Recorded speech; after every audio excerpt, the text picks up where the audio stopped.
neighbor and say, there's a word from the Lord. There's a word. There's a word. There's a word. There's a word. In seeking a word from God every Sunday, every week, and I'm trying to hear what I believe the Lord wants to say to us. I always ask God to give me a word that will grow to the point where you're not satisfied staying where you are. Like a woman who's in her third trimester, the reason she has to give birth is because the baby has gotten too big for the space that it once occupied. After receiving all the nourishment that it could in that one space, it has to enter a larger space to where it can receive the nourishment now to take it forward. So I always ask God to give me a word that will grow you beyond where you are right now.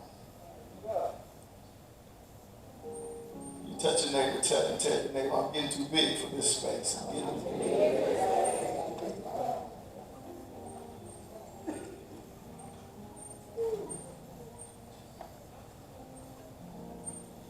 Have your Bibles, turn with me to two verses of scripture I want to read. We're here this morning. First being 1 Samuel chapter 16, verse 1. We're going to go to the New Testament, to the Gospel according to Matthew chapter 14.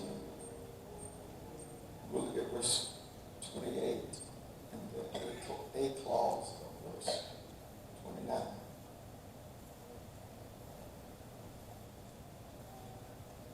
You don't mind resting on your feet all over the building as we read from God's word. You don't have a Bible, or about it should be on the screen, and it is.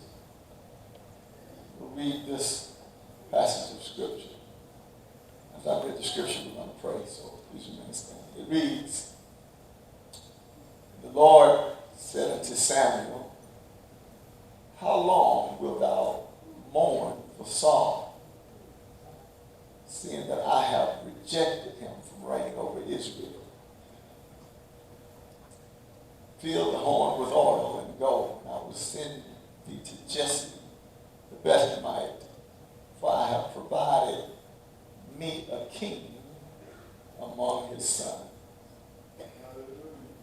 Matthew 14. Peter answered him and said, Lord, if it be thou, bid me to come unto thee on the water.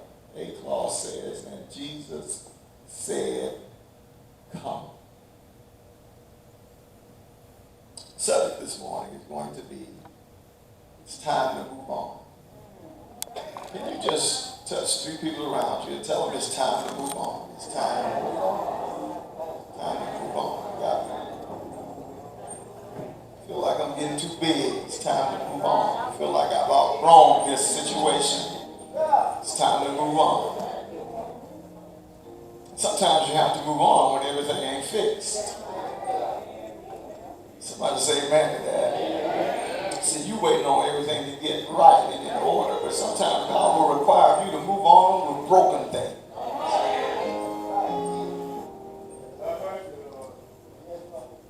Contact somebody, let's pray and ask God to have his way as we share these next few moments.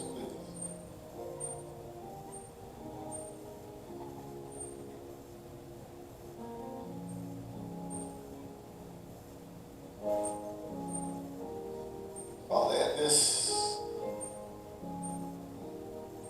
most solemn part of our service, we make ourselves ready to hear from you. We need something to take back home with us. We need something to chew on. We need some nourishment this morning that will help us to grow into what you have us to be. So we ask you to give us a word that will change our lives 12. Give us understanding, give us comprehension. Help us to rightly divide the word of truth. God, I give you the frailness of my own humanity. I humbly ask that you would use me as a conduit of your word to speak a word of life to your people. We make ourselves ready now to receive a life-changing, everlasting word. We say, speak, Lord. Your servant is listening. In Jesus' name. Somebody say, amen. Amen. Find somebody else as you take your seat. Tell them it's time to move on. It's time to move on.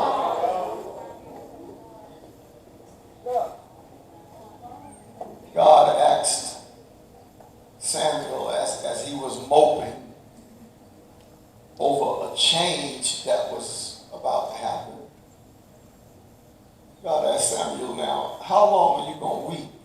How long are you going to mourn over Saul, knowing that I've rejected him? How long are you going to cry about what I did, what I'm changed? He said, don't you know I got something better for you?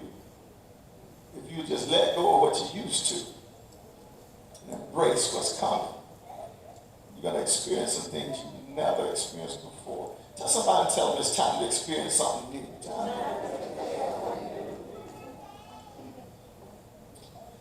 The thing about frustration is that frustration is a feeling of being upset or annoyed because of an inability to either change or to achieve something that you wanted to achieve. Frustration is a feeling of anxiety because of the fact that progression has been prevented. Success and fulfillment of a desired thing is not coming to fruition. So because of that, you tend to get frustrated. Anybody ever been frustrated? Frustrations comes when you realize you're built to do 40, but you're stuck behind somebody doing 5. Anybody? You get frustrated. And here's the thing about frustration is that your life would not undergo transformation had it not been for frustration. In other words, you wouldn't even bother to change unless you get frustrated with what you're dealing with. So I suggest that frustration can be an indication that you need to adjust your expectation. Sometimes God will allow frustration to come in order to help you move from something you thought you wanted and to move into something that He has prepared for you. I just say I'm frustrated. Life, here's a news flash in case you didn't know, life will not go the way you expect. The only thing that is predictable in life is that life is unpredictable. So here's an essential life skill that I want to present to you. The essential life skill that we all must learn is that we must learn how to handle and properly respond to what we didn't see coming. Because something's going to ring your doorbell that you didn't expect. Somebody say amen to that. But just because you were surprised by it doesn't mean God was surprised by it. And just because you were surprised by it doesn't mean you're not ready for it. Ask your neighbor, are you ready to move on? You ready? I want to give you this. I want to give you 3 psychological evaluations, human evaluations that evaluate our psychology. They are your IQ, your EQ, and your AQ. Everybody say IQ, EQ, AQ. Most of us are familiar with IQ. IQ is your intellectual quotient. IQ has to do with your learning capacity. Now stay with me, right? IQ has to do with your learning capacity. Your IQ is how well you can absorb information. And it is the space you have to take in new information. IQ is how fast you can learn and how much you can learn. Watch this. We don't all learn on the same level. That's by God's design. We don't all learn on the same level, but the fact that your intellect is greater than my intellect does not offend me. In fact, your greater intellect is a gift to me. I do not know and will never know what a doctor knows. I don't. I'll never be as smart as a doctor, know as much about the body as a doctor, but I ain't mad at the doctor. Because the fact that he knows is my gift. Y'all understand what I'm saying? The fact that he knows is a gift to me. It doesn't mean he is better than me or more valuable than me. It means that his knowledge was given to him to be my solution.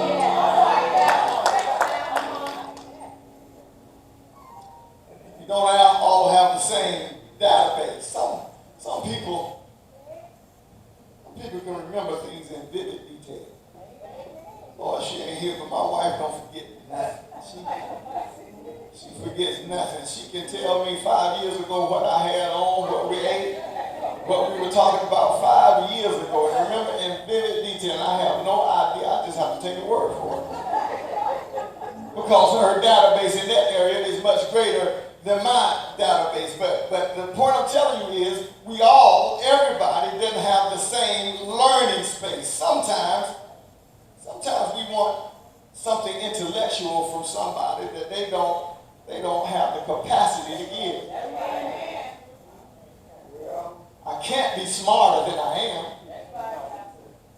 But we demand things from people that they don't have the IQ to get. That doesn't make them less. It's just that they aren't wired the way you expect them to be wired. That's why you shouldn't ask people to do things for you that's beyond their competency. David said, I don't fool with things that are higher than me.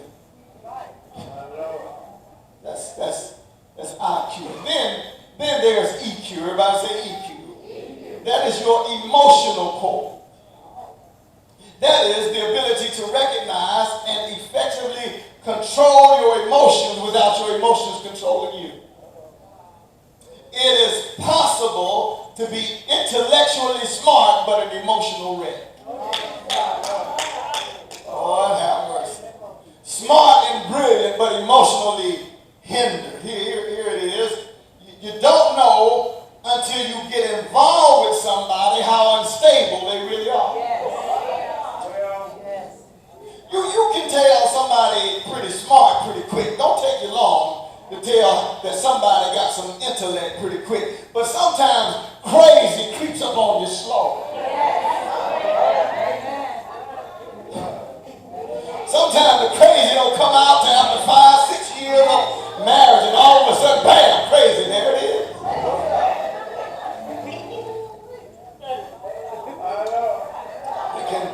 They can quote quantum physics, but they don't have the sense that God gave a Billy Goat. So it's possible to want something from somebody emotionally that they don't have the space to give you. You're saying you want more, but they're saying, I'm giving you all I got. And the fact that you have a desire doesn't determine the space with which I'm working with. Your want for it doesn't change my ability to give it. Then finally, there's AQ. Everybody say AQ. That is your adaptability quotient. That is how well you are wired to adapt to change. It is the ability to embrace something that you cannot fix, but fix yourself to deal with what's broken. Okay? It is how well you can adapt to change, and how well you're able, this is important, how well you're able to adapt to change will determine how far you can go. Y'all mighty quiet here, maybe you just listen. It is the ability to adjust your life during an unanticipated change. It is to be able to let go of what got you here and seek a better way to get there.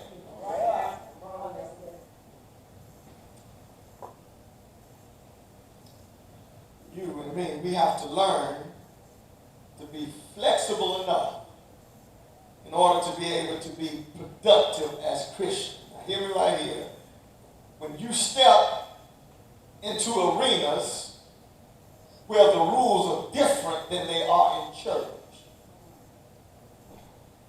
and you still have to be true to who you are. Because as a Christian, sometimes your normal is somebody else's weird. Lord have mercy. I'm going to say that one more time because I want to make sure you get that. I said, as a Christian, sometimes your normal is somebody else's weird. Y'all don't want to hear me right now. Understand that what got you applause here might get you killed somewhere else. Okay. When you leave this arena and go into a different arena, it is important that you understand that this ain't that.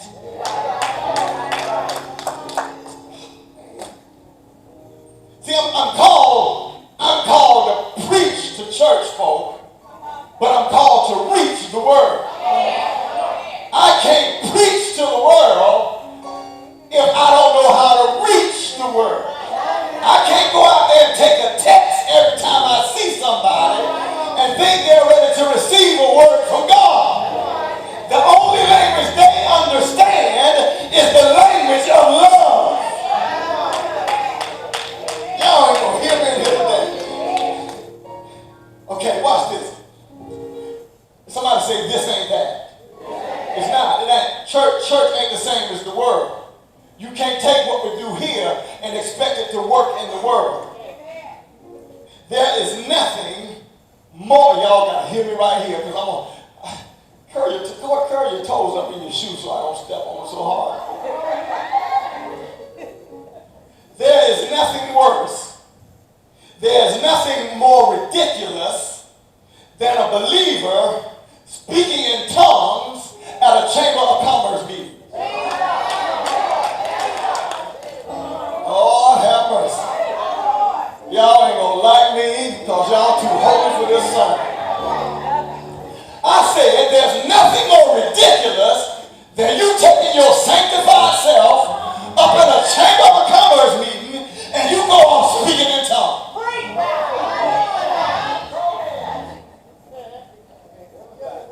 Because sometimes your normal is somebody else's weird. Y'all ain't gonna hear me here. I'm trying to help you. Your normal is somebody else's. They're not saying, oh, she's full of the Holy Ghost. No, they saying, what's wrong with her?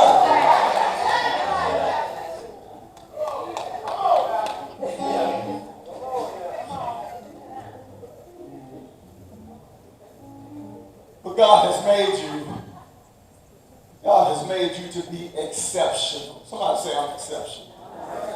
You believe that? God has wired you to be exceptional. You're exceptional. And the principle of exceptional is captured in this phrase. What happens for everybody else does not determine what happens for you.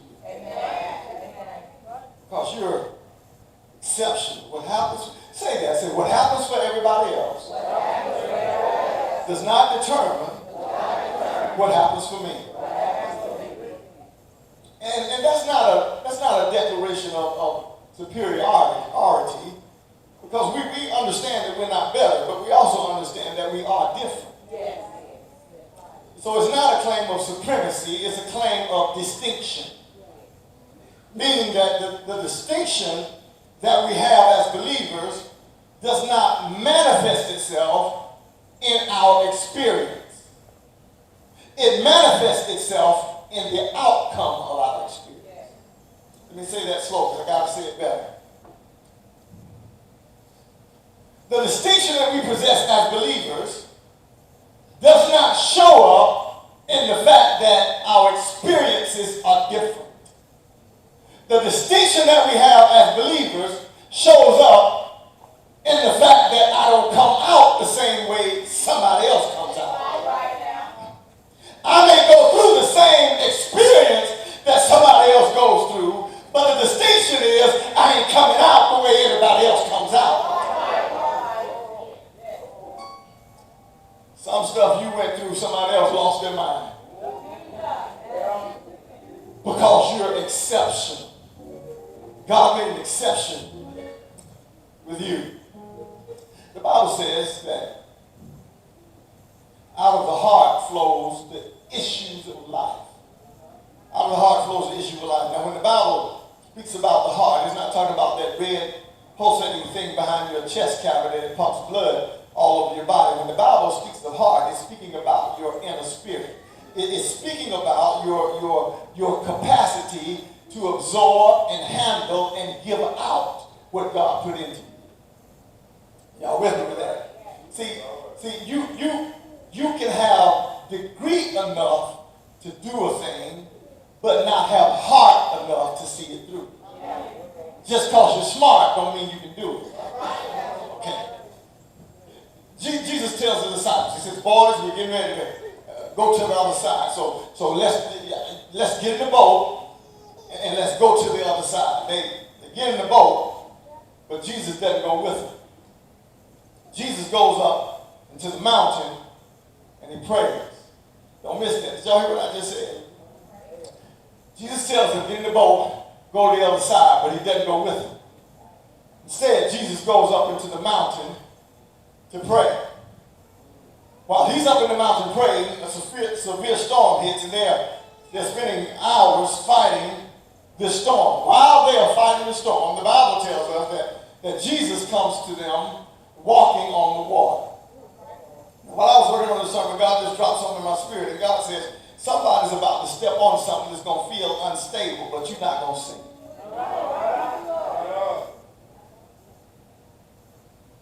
Jesus comes to them, I don't know who that's for. Jesus comes to them walking on the water. But watch this, y'all. Jesus prayed before he walked. The reason Jesus could walk on water in public is because he prayed in private. Okay? Peter then, from the boat, tried to do what he saw Jesus did in public. Tried to do what he saw Jesus do in public, but he couldn't do what Jesus did in public because Peter didn't pray in private. See, prayer gives you wings. Prayer allows you to float on stuff other folks sink in. So Jesus comes, watch this, walking on the water, and all the disciples say, it's a ghost. Question. How you going to walk with me? All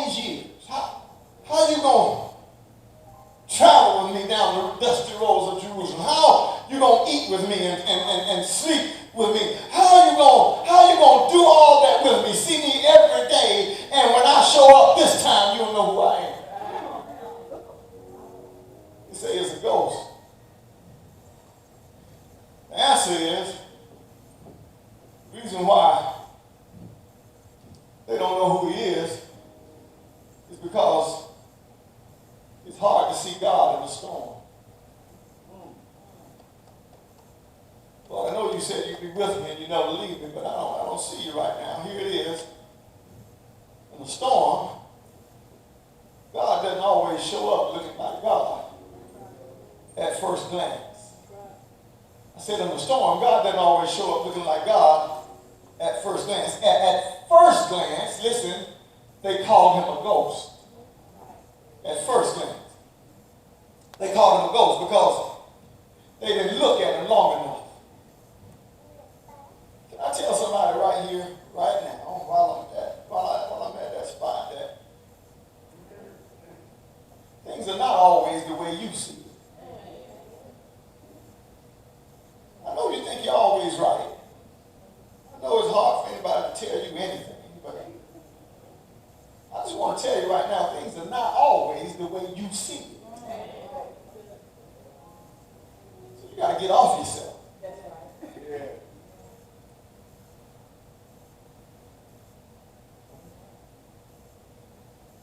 God doesn't always show up as God. So here's the problem. Some stuff you are mislabeling because you didn't look at it long enough. Wow.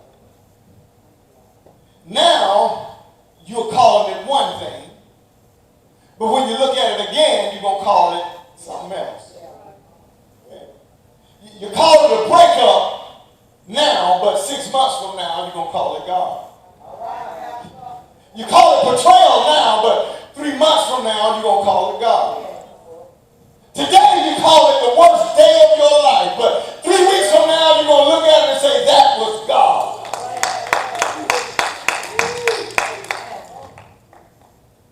And you're going to be like David. You're going to reach a point where even in a hard time you're going through now, you're going to reach a point where you're going to look back at it and you're going to say, it was good for me. While you were in it, it didn't feel good. While you were in it, it didn't look good. While you were in it, you didn't feel like embracing it. But there's going to come a time when you look at it again and you're going to say, it was good for me that I was afflicted. God doesn't always look like God. Is there anybody in here today that can look back over a season in your life where you label one thing, but you look again and you call that same season a blessing from God? Somebody go ahead and give God praise for that. Right?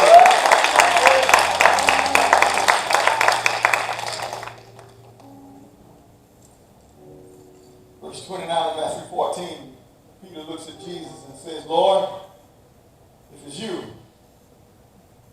bid me to come. Jesus says one word, come.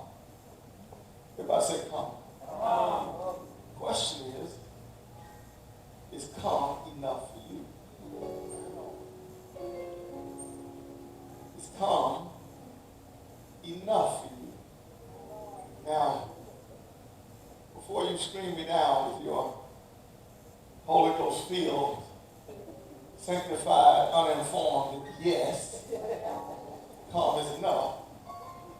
I want you to consider what Jesus invited Peter to come to. Come is an invitation for Peter to step back into a storm that he'd been fighting all night long and wouldn't get nowhere. Come is an invitation to step back into a fight that was whipping you. Sometimes you got to go back to a battle that you previously lost in. Sometimes God will have you go back to a fight that was kicking your behind. Go back to the place where you lost. Go back to a fight where you failed in the past. God will tell you, get back out there in that fight. Now, this is daddy love. This ain't mama love. This is daddy love. See, mama love is when a child goes outside and gets into a fight and gets beat up. Goes in the house to mama, and mama tells her, oh, my poor baby, come here, kiss, kiss, love you, love you, love you.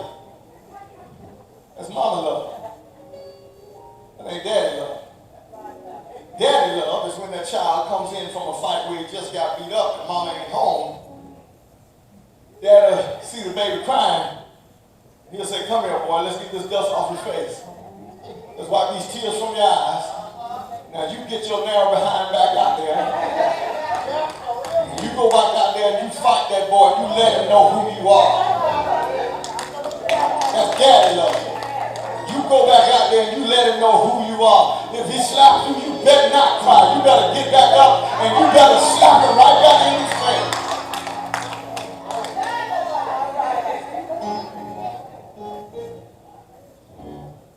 There's great fear in going back into a fight that you previously lost.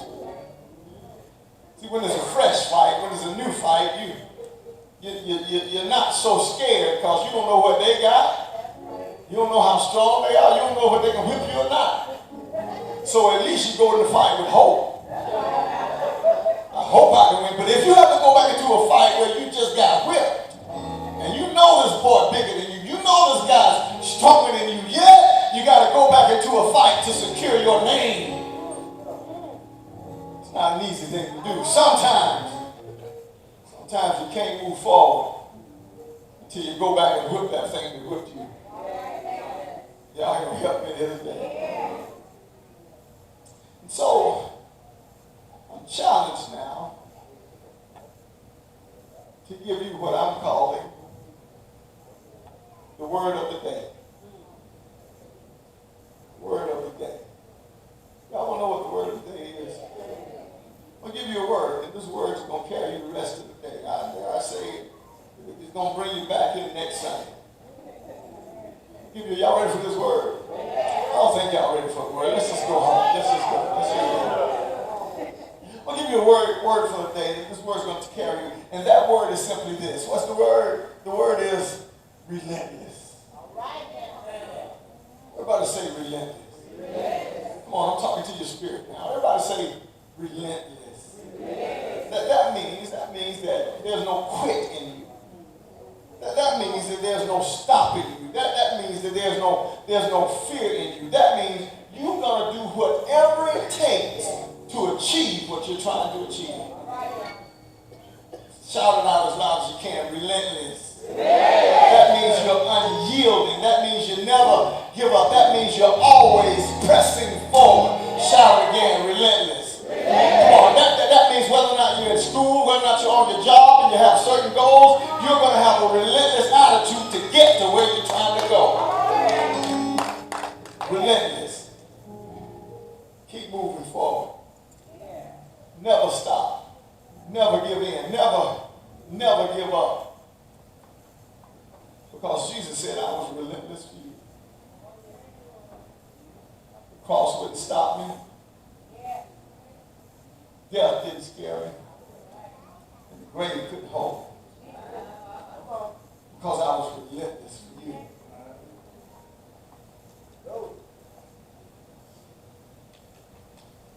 Come on, somebody say relentless.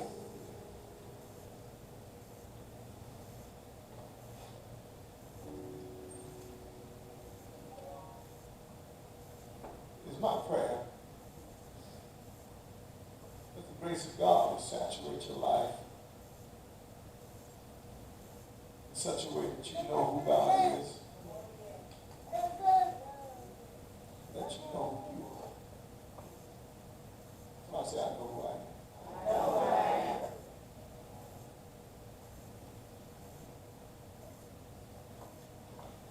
Sometimes it's not about how happy you get when somebody's preaching, but it's about the word, the substance of the word that you receive.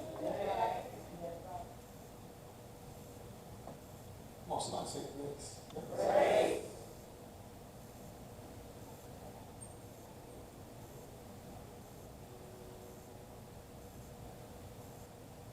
How many of you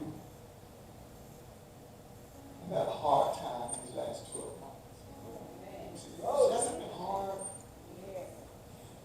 That's a lot of people. Oh, come on, hold your hands up high. Everybody, it's been hard. Look around. My God. Look at all these struggles in the house today.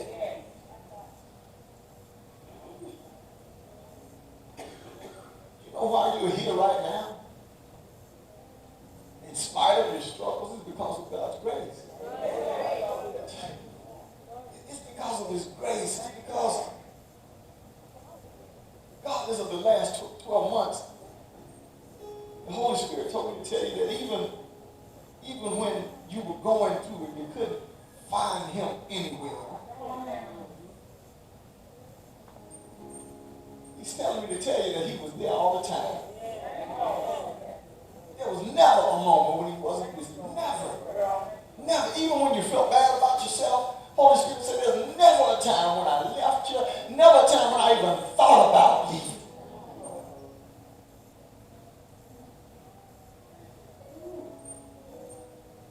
Here's what He said. He said, tell them I'm getting ready to come out of hiding for them. No longer will I be dormant in your mind, but you're going to know the presence of the Holy Spirit is with you in everything that you do, everywhere that you go. So as I was writing this sermon, I write everything down. I write everything because I want to make sure I don't forget. The Holy Spirit said, He said, tell them I'm a forgiver. Anybody need this forgiveness today? He said, tell them I'm a forgiver. He said, and remind them that I am a restorer.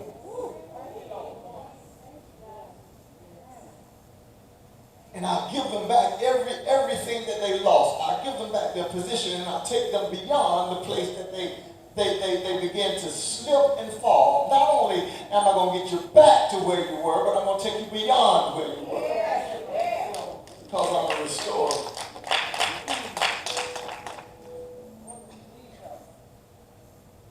Finally, He said this. He said, tell them to not be ashamed of me. Tell them to not be ashamed, to let the world know they know me.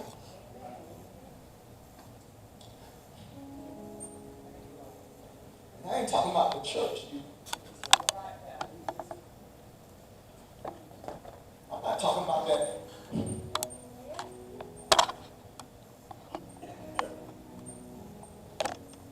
I'm not talking about that you that got to come across as you the holiest thing in the room everywhere you go.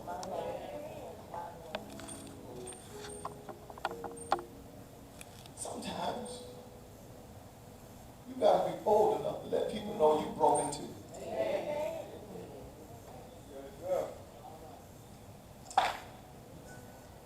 No, we won't do that because they're going to think I ain't as holy as I portray. No, my mom and sister do right all the time. Do right all the time.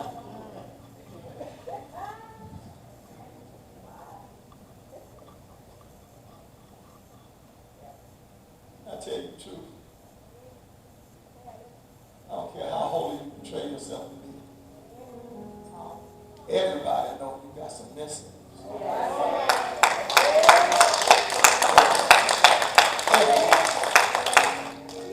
And whether you know it or not, they talking about you. Whether you know it or not, they have a conversation to look at it. I know this and such about it. And what they're saying, look, don't get mad because what they're saying is true.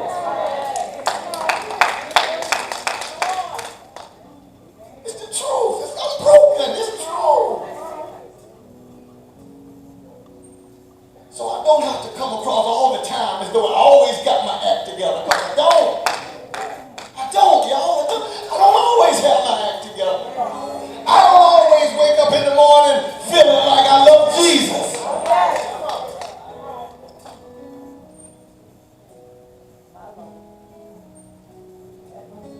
I don't always feel like He's walking with me.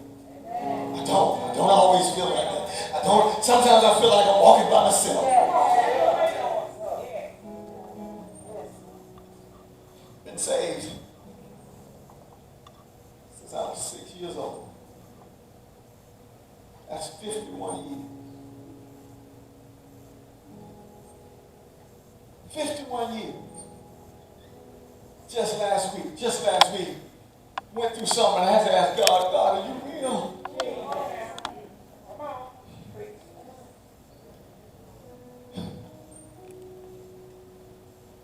Now, don't get me wrong. My spirit man don't have no doubt.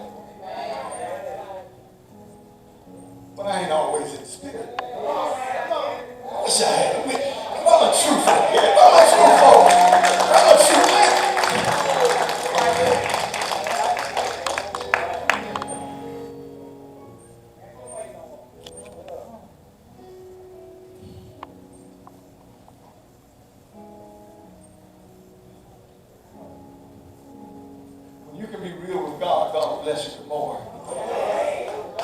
But if you come in here acting like you got everything, ain't no room for nothing else. No room, ain't no room for nothing. You don't need nothing from God. You too holy, you too hick Messiah all the time. You don't do nothing. You never sin. You don't do nothing wrong. Ain't no room for you to get that much from God.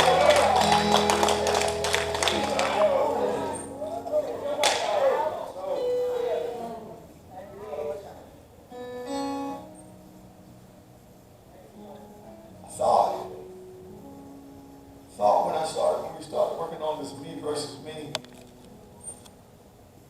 that the goal was for the church me to come alive more and separate itself from my everyday me. God said, that ain't it, son. I want the church you to die.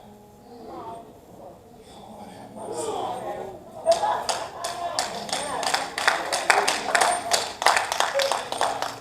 Yeah, I want the church you to die. Because I want to walk with you 7 days a week.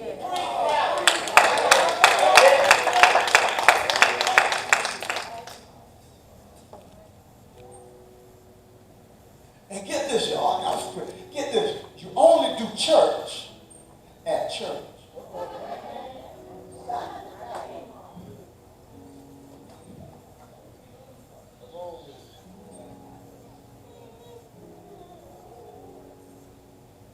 We've got to learn, listen, to make God applicable in my life without me having to go to Hickam Messiah. Oh, have mercy. Without me having to go dig up my church trick. I don't want to have to live off my tricks I learned at church. I want the love of God to be real in me. Whether I'm in church or in the street, I want to know how to love. Look, I want to know how to love. That doesn't mean, listen. That doesn't mean I just go up to somebody and say, I love you.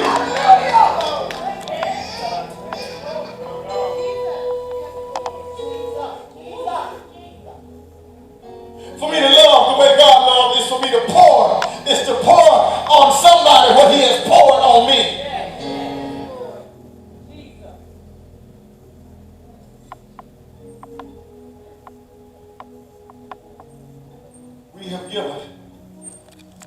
You have given the call on your life. You have given it to the pulpit. You expect some man who's up here preaching and teaching to come up in church. Watch this. You expect somebody to come in church and prophesy to you. Tell you last week God saw you do this, God saw you do that. You expect somebody in church to come up here and show you the love of God or how God does things. But see, you've given what you're called to do to a pulpit puppet.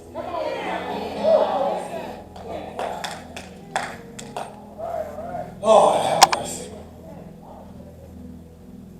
When God has called you to walk this thing out every day. He didn't say, listen, he did not say that the preacher gonna lay hands on the sick. He says those that follow me and believe. Every day you get up out of your bed, all of your days to where you say, God, how can your love flow through me today on somebody else?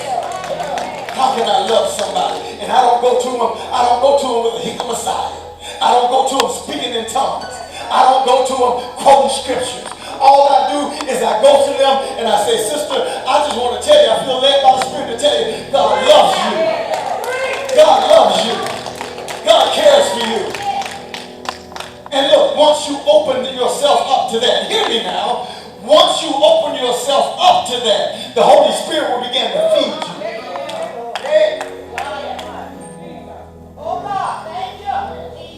The Holy Spirit will begin to feed you and cause you and begin to download stuff in your spirit to where you can love that person into the kingdom of God. Other other day I was in Walmart. Had an old white man. And he knew the cashier. They were talking about something. I was trying not to listen too much, but the Spirit told me to follow that man out to his car and tell him God loved him. I said, go out to the old man's car. He knew there was something about me. I don't know what it was, but he knew there was something. Because he was so receptive. Sometimes the Holy Spirit would just make people ready to receive it. So I just want to tell you, God loves you. And he sees the heaviness of your heart. God told me to tell you He's going to mend your heavy heart. That's all. That's it. That's it. That's it. It wasn't no He's the Messiah, blah, blah, blah, this, all that. It was just simple words, simple everyday words, simple everyday words. Are y'all hearing me? Simple everyday words. And I just spoke to the man the love of God. And he broke down in tears. Because God touched his heart. I don't know him. I don't know if I see him again. But I know a seed was planted.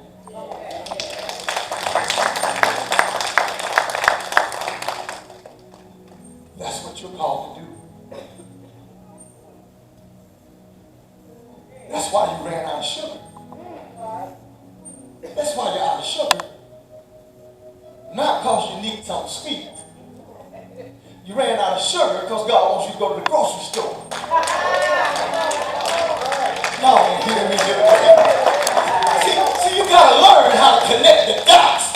You got to learn how to see God. You got to learn that God doesn't always speak to you, thus saith thou. Sometimes God speaks to you and say, you're out of sugar.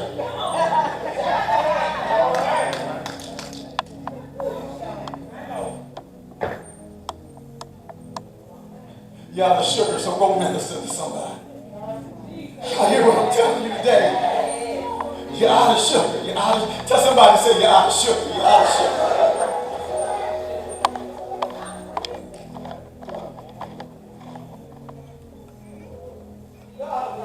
Can I help you with one more thing? Can I help you with one more thing? And when you go, let me help you. When you go help them, don't dress up in your Sunday best.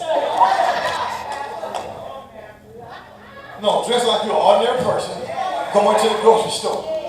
Don't dress up and try to look all holy and all that. No, put on some jeans. If you got the split in them, if you're over 40, make sure you got something under that split so they won't see your belly. Make sure they can see.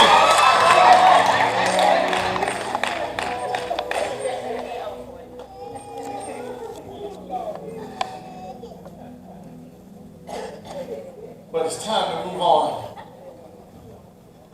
from this church. Let God live in you every day of your life.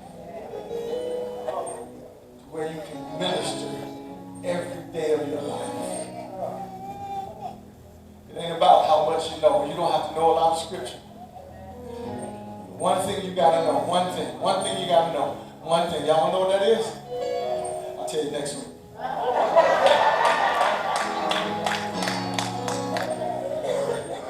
One thing you got to know is that for God so loved the world. He loved the world, y'all. That means the people you come in contact with every day need to feel God's love. You are called to be an expression of the love of God. So no more sin. Don't ever let me hear you say again, I don't know what I'm called to do. Don't ever say that again. You're called to pour God's love on somebody. That's what you're called to do. That's what you're called to do. But Pastor, am I called to get married and have 3-4 children? Am I called to do that? Am I called to, well, let me tell you what you need to do. What you need to do is find somebody to fall in love with. If you love them and you decide to marry them, marry them. Then get busy doing what God called you to do. Lord have mercy. Then get busy doing what God called you to do. In most cases, God don't care if you're married or not. If you want to get married, get married. Wait on God to give me a husband. No, you got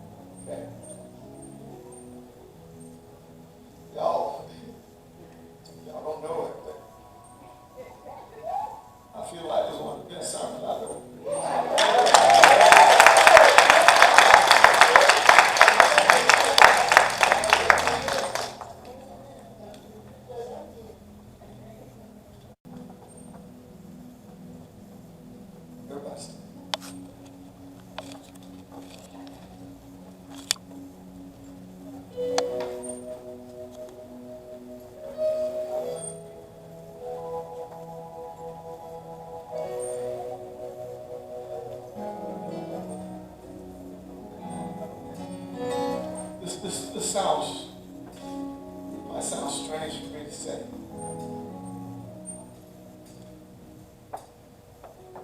So at least in church, I'm praying. I'm praying that the mighty will fall. I know that doesn't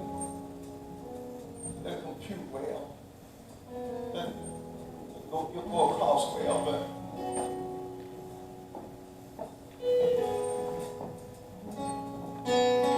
until we come to the understanding that the greatest among us is the one who does service, we're going to keep trying to reach a high place, what we deem as a high place in church. But I pray that God will, in our minds, flip that thing around when we become more of a servant to the kingdom. Then we seek out position in the kingdom. Pray for that. I pray that in this house, a mighty wind of God will come to where we all realize we're on the same level. The same level. We're all on the same level. We're all in need of a Savior. All of us. We all, if He took His hands off of us right now, we all would fall dead. And if it wasn't for His love, His grace, and His mercy, I don't care how good you've been serving, we all would go to hell. You got to know that. You got to know that you can't live good enough to deserve heaven.